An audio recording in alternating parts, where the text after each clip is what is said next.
we really value the work of the Global Compact. And we put a lot of emphasis on the guiding 10 principles, be it from human rights, labor issues, environment, anti-corruption. But we've been working with you on the advocacy and the training around this to help companies understand the principles, but also take action. At the same time, balancing this with keeping a sustainable and a competitive business. So, in reality, we know this is tough. This is not so easy to do. From your perspective, what do you think are the biggest challenges companies face in really trying to put the principles into practice? Yeah, and really that's our bread and butter. It's to continuously demonstrate that there's business value in adopting the 10 principles of the Global Compact, not simply as a tick box, but using them to further and advance your business as you go along. What are some of the challenges? I mean, I'll just reflect on some perspectives from our recent CEO studies. I think the first thing is the world is in such a turbulent time. Doing business in the usual way just doesn't work. CEOs tell us that the things at the top of their mind, what keeps them awake at night, is things like geopolitics. That's influencing business. Things like climate change and the vulnerability of supply chains. Things like employee expectation of leadership, pieces about worrying about transparency in your supply chain, regulation, compliance, and reporting. So, the actual product, its placement on the shelves isn't really the top priority because right now there's so much that's impacting even small SMEs, large national businesses, and multinationals. So more than ever, the first thing is really we are placing principles in a way that we have to demonstrate can help companies address all of those other macro challenges. That's the first. The second is, I think I'm going to call it the tension in time horizons. We believe our principles are, I'll say, everlasting. They're evergreen. We also know we're asking companies to support and align towards the SDGs, invest in the SDGs. That's a 2030 goal. At the same time, the average tenure of a CEO is 4 to 5 years. Investor pressure is getting more and more. So it's balancing this time horizon between short-term quarterly reporting, a CEO's mandate that could be 4 to 5 years or longer-term goals around climate, goals around living wages, and certainly the SDGs as a whole. So that tension and being able to really believe in the long term. The third, I think, is how to remain competitive in a world that is more and more regulated, there's more and more compliance, but at the same time also more and more fractured. We're seeing the world become more regional, perhaps even more national. What does that mean to business and supply chains? There's a lot to balance, but what keeps me optimistic is the fact that businesses who are part of our membership, and many of them, continuously tell us that the 10 principles are so fundamental to a competitive business, a resilient business, and one that can demonstrate long-term value. They use our principles as almost collateral to get special type of financing, green loans. They use the work and the affiliation with the Global Compact to build other partnerships and networks. And it's a strong, strong proposition for employees. They want to know that they work with companies who have principles, values, and a long-term outlook to their own business. Yeah, you're bringing up a really great point that basically there's a huge business case for really embracing the 10 principles. Now, going back to the UN, for our membership, the UN is absolutely essential. Supporting peace, stability, and economic growth throughout the world. Now, employers, businesses, business associations are very concerned right now that multilateralism really faces some threats. The private sector is getting more involved in UN activities, both globally and locally, and now we're going to be having the UN 80 initiative, which is underway, and roles could possibly switch and shift. So what do you really see as the private sector role in the future at the UN? Oh, many angles I could take it on, but let me just reflect first on the piece around multilateralism. A few years ago, we had immense success with developing a statement of support from the private sector for the UN and multilateralism. And I know IOE also was part of that. It was a clear indication from business leaders of all sizes, from all geographies, that the multilateral system was so important to how they function, in terms of supply chains, in terms of movement of goods and services, in terms of the stability needed for job creation and for trade. And so I think the first is that the private sector does need a strong, functioning, rule-based multilateral system. Without that, business, trade, and investment can't flourish. And that was a key call to action, a key statement that we got from businesses. The multilateral piece and the multi-stakeholder piece. Businesses need enabling environments need business, and that's how economies grow. And so that, the functioning of the UN and the role that it plays in peace and stability, in addressing social cohesion and bringing society together and sort of, driving economic empowerment and growth is so critical. No doubt on that. Let me reflect to the Sustainable Development Goals. In 2015, when the goals were developed, there was a clear call to action for the private sector, not to simply look at the goals as a philanthropic investment, but to invest in the goals. We're seeing a lot more of that happening. We have funds and platforms. We've just come from the Financing for Development conference in Sevilla that is aiming to identify clear investment pathways for the private sector. Investments in energy, investment actually in the 6 transitions that we have in the UN is so important. And I think that really demonstrates an increased added value and ROI for businesses. But more importantly, I think I see the private sector as a true partner of the United Nations, of government, and of civil society. Society is so intertwined at the moment. And I think without private sector to create jobs drive social cohesion.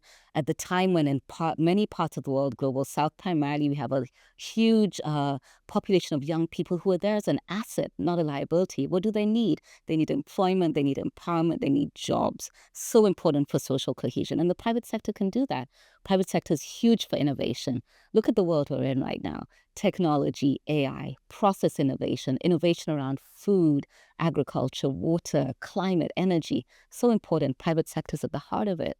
Private sector also is a really important ally for advocacy and policy. And we're seeing that more and more within the United Nations and within a number of the multi-sectoral groups that we have. So there's a lot, I think, in terms of opportunity. If I could classify them, one is definitely investment, and that's financing piece. The second is innovation, a lot being driven by the private sector.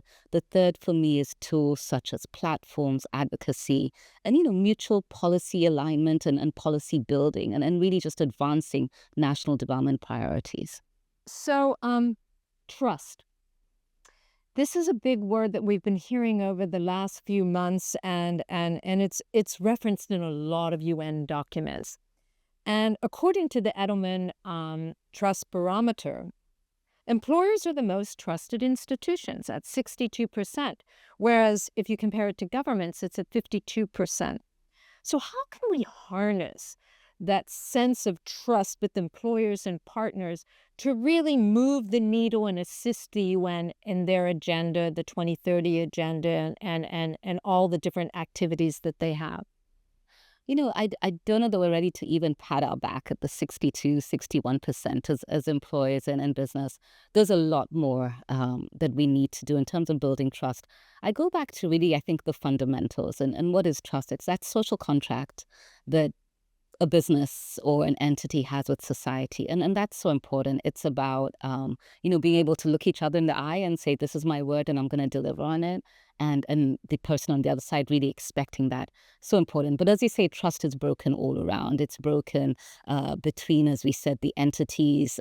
There's government, there's business, there's civil society, there's educational institutions and all of that. It's also broken between the North and the South. We see that a lot in a lot of the global convenings that we have. And then it's broken within society. And we see that in social cohesion, civil strife, and the conflict that we have. What do we need to build it? I think it's simple. I think we need to put humanity at the center. We need to look at all of the decisions that we make and really look at what does this mean for the person at the other side of that decision, and how can this decision be fair, equitable, inclusive, and advance our collective needs. It's not always easy, but I think where we see trust break down, it's because perhaps decisions are being made in a siloed way, in a less than transparent way, in a way that perhaps doesn't bring the mutuality together. Trust building is, well, people say it's difficult, and I think it is because, especially for brands and businesses, you need to demonstrate why your value is worth it. We know that breaking trust can happen in a second. There's a lot to do, Shea, in this area. I think for business to be trusted partners to consumers, trusted partners to governments, trusted partners to civil society, we know they can deliver. We've talked about innovation, financing, we've talked about platforms and advocacy. But in this fractured world, and I want to go back to the piece on the multilateral system and the multi-stakeholder system, we will not be able to solve the world's problems without building that trust, figuring out configurations where we can work together, and really working on strengthening the multilateral system collectively. Trust is like the most fundamental currency we have, and it's really important to be able to restore that. I'm now thinking about IOE's membership, and we have, with our 50 million companies, we're mainly SMEs in developing countries. And you've had an initiative on your Unstoppable Africa initiative for the last 3 years, and it's been extremely successful. I've attended all of them. But from our membership, I'm hearing they want trade, not aid. But they have a struggle, particularly in Africa. Informality is a huge issue.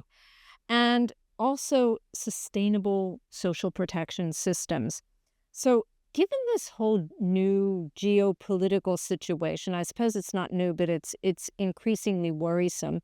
What would be your focus this year in your Africa initiative? Well, thanks for asking. And once again, we're truly excited about the work that goes on in Africa. And, we have great partnerships there too. But really just the opportunity from our perspective, Global Compacts and the UN system on behalf of whom we convene Unstoppable Africa to help continue to reshape Africa's narrative. And you've talked about a key part of that, which is trade, not aid. We might be in a moment, but I think the decline of aid has been one that's been coming for a number of years. It is not new. And I think what we're hearing more and more from the African private sector, certainly from African political leaders as well, is that it really is time to develop markets. Africa is so resource rich in so many ways: labor force, consumer market, natural resources, solar energy, critical minerals. There's a lot. There's an abundance on the African continent. What do we need to do? We need to reshape that narrative, put Africans more in charge of their own destiny, have African private sector leaders be at the table, lead the negotiations, and define how business, trade, and investment can be done. So Unstoppable Africa for us is such a key vehicle for that. And we convene here in September during the high-level week. The theme this year is Africa's big push to develop markets. And it really is about the need to strengthen markets, at the country level, at the regional level, and continentally. There's a number of things that we feel are an imperative for the moment. First, you talked about informality. And there's informalities, there's the SME sector, and then there's large national companies and multinationals. Really important to be able to develop infrastructure for business to thrive. Really important for that. And in that, informality can find its place. I think it drives so many people. I know, I come from Nairobi in Kenya, and I think it's, to be able to see a woman be able to sell her vegetables, take her daily income and earning and provide for her family with dignity is so important. Much more important than having her wait in line for a handout. It empowers people. It allows them to thrive and live in dignity. Markets are really important. First, to deliver some sense of self-sufficiency for countries, be it in terms of agriculture, be it in terms of business, be it in terms of e-commerce. But continentally, I think, and we work in partnership with the AFCFTA, it's about how to grow markets, grow jobs, grow economies, trade within Africa, and then be able to export a lot of Africa's goods, but with value addition. So the market opportunity is massive, and that's what we want to seize on, demonstrate the viability, demonstrate the investment opportunities for the African continent as well. So markets are big, trade is big. And I agree with you. I mean, the era of aid has been dwindling for a while. I think it's time to look at how trade and business and creating jobs and driving incomes can help. I think, rather than I heard this actually from a woman I once met in one of my travels. And she said, I'd rather be able to pay for my healthcare with the money that I earn, from the income that I earn and the trade that I do, rather than wait for a philanthropic handout, and I think, empowering communities and families to be able to be more in charge of their destinies is so important. Markets can help play that role. Yeah, that's a great answer. now I just have a futuristic sort of question. You've now been here for 5 years. You're celebrating your 25th anniversary. Where do you see the Global Compact in 10 years' time? Yeah. Well, in my crystal ball, if I'm going to take a 5-year horizon, we're just developing our next 5-year strategy, 2026 to 2030. So important to rally us around the SDGs and really consolidate, a couple of questions you've asked. What is the role of the private sector? What's the role of markets and trade, and what value do we give networks and coalitions? We've condensed it into three things for the next 5 years. We want to be able to, first of all, equip companies to act. More and more companies want to know more around responsible business, around business value and sustainability. We know that we have the tools, the platforms to be able to work with them to do that. So equipping companies to act. The second is catalyzing action. We're at a moment where we have 20,000 businesses. I think the question is, what do we do, and to what service can the 20,000 businesses lend themselves to the UN, to governments, to civil society? 20,000 businesses can be organized by sector, by industry, by geography, by region, by revenues, by individual CEO leadership. But it's really important to be able to catalyze action. Business can be a key player and should be a key player in all of the issues that we want to drive in sustainable development. The third is about how we advance the business case. Now more than ever, I think it's really important to pinpoint that, investing in sustainable business and sustainable development makes sense for business, but also makes sense for the SDGs, and it makes sense for the world. The question of profit and purpose coexisting is so important, and they can deliver. We've seen that in a number of our businesses. So three things that we want to do over the next time horizon: equip companies to act, catalyze action, and advance the business case. That's our 5-year plan. For 10 years, I think just a continuation around the role of business in society, continuing to build that trust, being a trusted partner to the United Nations, to governments, certainly to consumers and citizens of the world, because economies grow and people thrive when businesses are a part of them. That's great. So, in ending, I just want to say that as we embark on UNGA, the 80th anniversary, and we'll all be here in a few weeks in September. We want to make sure that you understand and you know us well. At IOE, we know these are challenging times for the UN, but we are a strong believer in multilateralism, inclusive multilateralism. The UN and our members, both as federations but also as companies, are here to support you and the UN. So count on us. Thank you so much. And it's been such a pleasure to interact with you on all of our issues, as well as have IOE on our board. Great. Thank you, Sanda.